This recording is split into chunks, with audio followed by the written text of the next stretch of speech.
Was that too sad? I didn't mean to bum you out there. This is from last April when Stacy crashed and broke her arm pretty badly in Moab. Yeah, let me just tell you the story.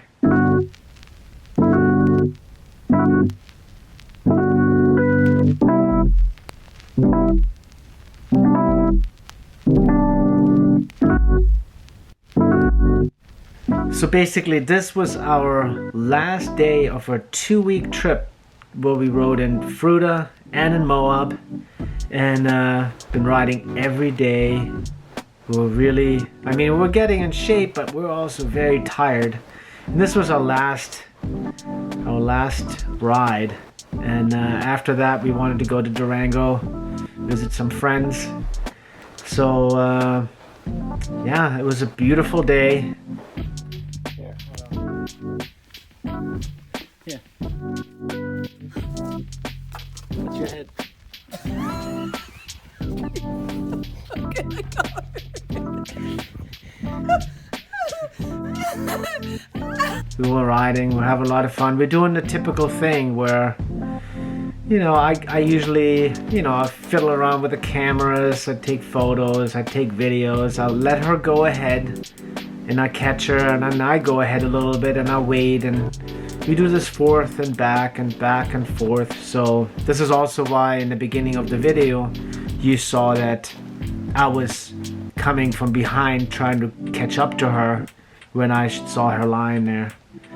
Just before she crashed, she was basically telling me that she's super tired, she's kind of bonking, and it's been too long of a day, too long of a ride, and it was very technical, and it was very exhausting.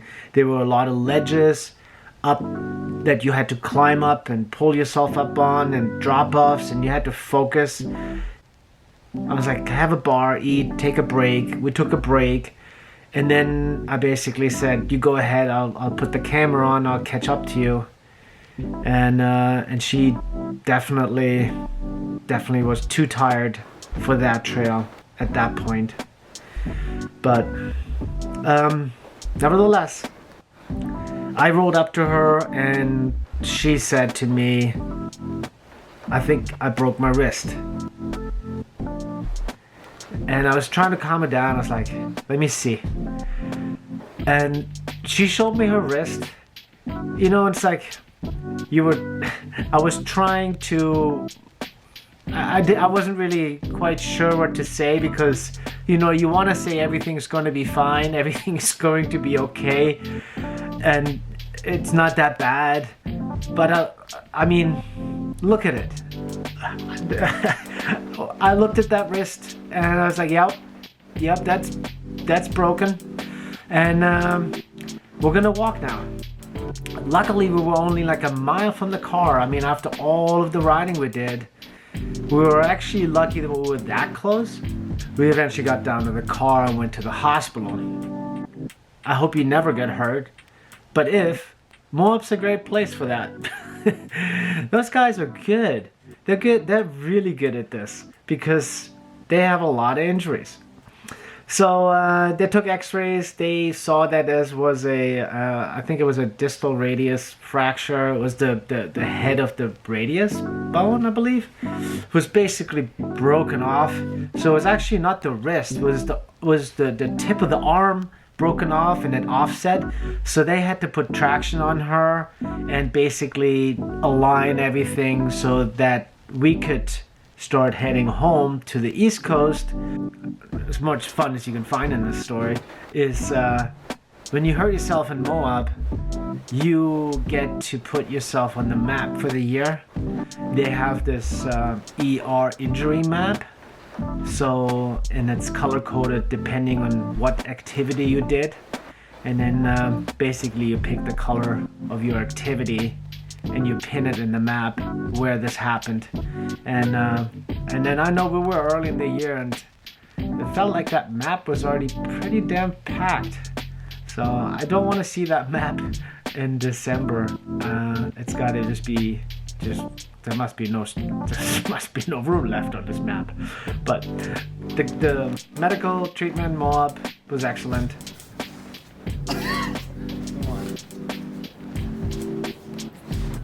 That's exactly right. Getting injured, getting over it, and why it's so important to get over your injuries. Because as I want to tell you this story, I'm getting her bike ready to go out west again.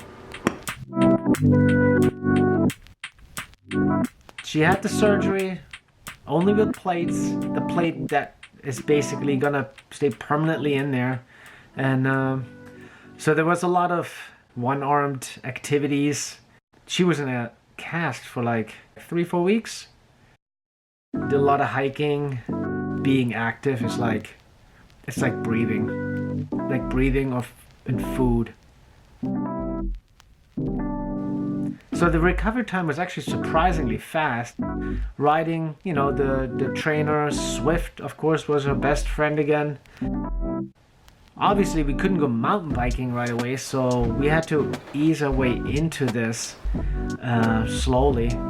There was a lot of road riding, which we both like anyway. So road riding, and then eventually we transitioned to gravel, and because she really, really wanted to race cyclocross, which she wasn't really quite sure if she could lift the bike, if she could do any of the things that she wanted to do. And then there's also that point where when you hurt yourself in a sport and it really messed with you badly, returning to that sport, it's scary. You have to trust what you're doing. You have to trust the bike. I mean, she said that she didn't remember why she crashed. I think she just hit some soft stuff and maybe some loose boulders and she just fell. It was kind of like it was a silly accident because she didn't pay attention. It wasn't something that she didn't know how to ride. It wasn't something super scary.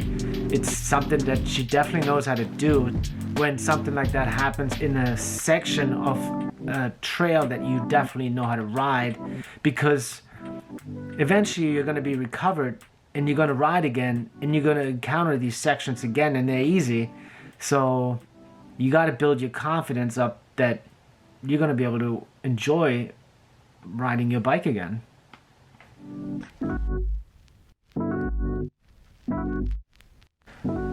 So I think it was like September when the first cross races started coming around, and that was a true test, because anybody who knows cyclocross knows that those are fully rigid bikes.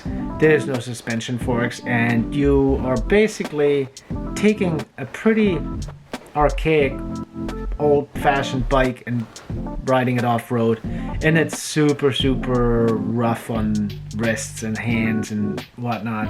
I mean, mountain bikes are just, now with big tires, you can let the air out, you have suspension, you can make it kind of cushy.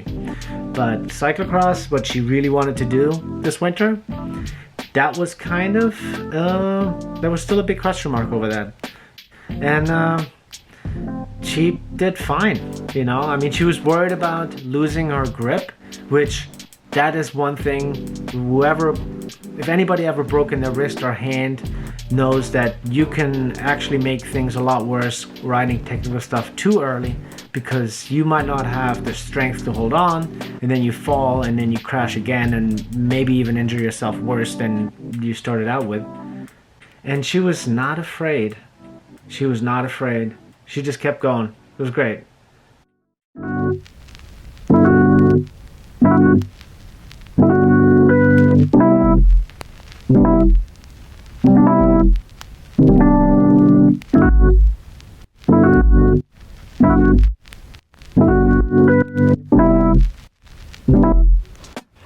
You know what the best thing is about this whole story is that I got my riding buddy back.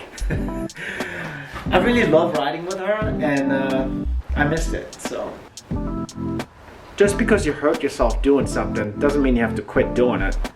You just got to take a little bit of a lesson, learn from what happened, maybe adjust. So I think you can ride forever.